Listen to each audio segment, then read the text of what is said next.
今日はですね、映画、デッド・デッド・デーモンズ・デデデデ・デストラクションを見てきたので、これを語ってみたいと思います。この作品はですね、浅野仁夫による、漫画が原作になっていて、2014年から2022年まで、ビッグコミックスピリッツで、連載されていて、漫画の作品自体は完結しているんですけれども、映画は2部作になっていて、今回は前編で、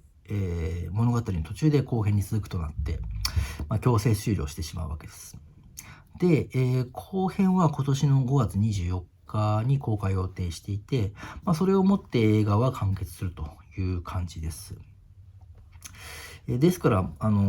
僕は前編を、見たわけなんですけれども、原作の漫画は最後まで、読んでいないので、物語がどう転がっていくか全くわからない状態です。なので、この映画を評価することってまだできないなと思います。ただ前半を、見ただけでもですね、すごく魅力的な作品だっていうのは十分に伝わってきたので、その魅力的な部分を、中心に語っていければなというふうに思っておりますので、よろしくお願いいたします。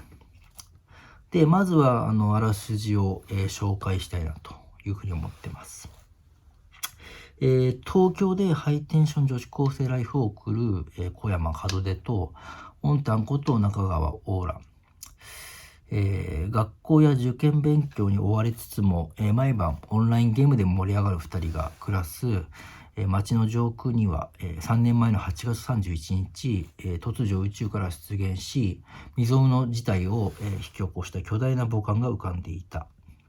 非日常が日常に溶け込んでしまったある夜、仲良しクラスメートに悲劇が起こると。衝撃と悲しみに打ちのめされる2人。そんな中、オーラは不思議な少年に出会い、君は誰と問いかけられる。その途端、オーラの脳裏にすっかり忘れていた門出との、過去が一瞬にして蘇ると。これは映画の、ホームページに載っていたあらすじでして、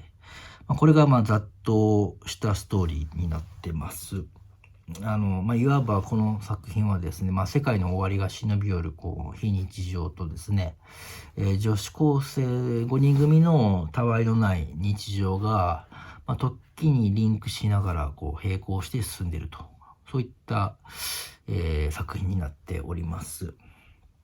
で、この原作が2012年に連載が始まっている、ことから、おそらく作者の浅野仁夫はですね、3.11 の、福島の原発事故を、の世界の終わり感、これを下敷きにしてこの作品を、作っているのかなと思っております。当時はですね、放射線がですね、福島県とか北関東のみならず、首都圏も汚染していてですね、首都圏に住んでいる人たちはですね、沖縄とか関西に逃げる人も少なからずいた、わけです。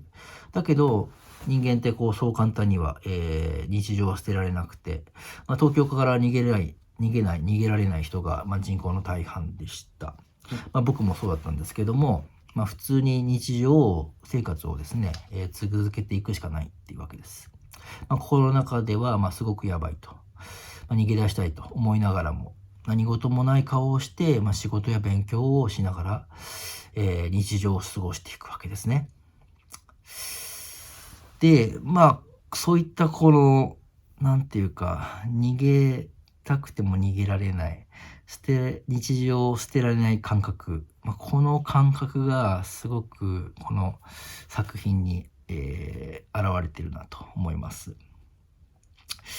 ただ映画の中ではですね、侵略者が原因で、友達が、亡くなってしまったりですね、主人公の母親の、がですね、精神がおかしくなってですね、新しい男と地方に、引っ越しを決めていったりですね、そういった平和的な日常が徐々にですね、崩壊していく様が、描かれていると。当時の福島の原発がもっとシビアだったらという、世界が、展開されていくわけです。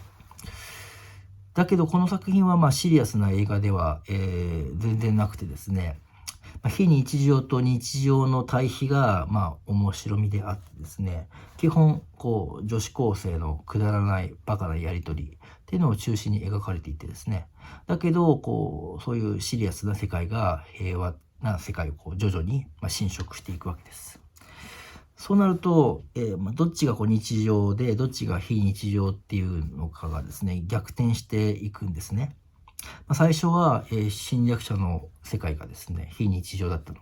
が、そのうちそっちの方が日常になっていくと。その、なんですかね、展開というか、その経過がこう切ないんですね。主人公の門出とオンタンのバカな会話がですね、精一杯現実に耐えながら生きている、人間の悲しみみたいなのをこう内包している感じがしてですね、すごくグッとくるわけなんです。でよく考えたら人って日常をこうすぐには捨てられないんですね。もちろんこう日常が辛い人っていうのはまた別なんですけども、大抵の人にとっては、今が何よりも尊くてですね、それがこう破壊されるんなら、なくなるんなら、死んでしまっても構わないと思ってるのかなと思います。つまり、今日常こそが全てで、それに比べたら、死ぬことなんて実は大したことないなと思ってるのかなと思います。それは死に対してこう現実感がなくてですね、全然恐怖感がなくてですね、逆にちょっと憧れを持っている、若い層の方がこうそういう感覚が強いのかなと思います。年を取るとやっぱり老化や病気とかでですね、死をこう現実的に考え始めてきて、なるべく死を回避するために、日常をスパッと捨てる人も増えていくのかなと思います。それこそ映画の中の門出の、母親の考え方に通じるものがあるのかなと思います。ただ主人公の、門出とオンタには、死の、恐怖があんまりわからないんですよ。高校3年生ですし若いですから、現実感がないかなと。もちろんただ不安だし逃げ出したい気持ちもすごくあるから、その心の中のそのせめぎ合いっていうのがすごく複雑な感情を呼び起こすんですよ。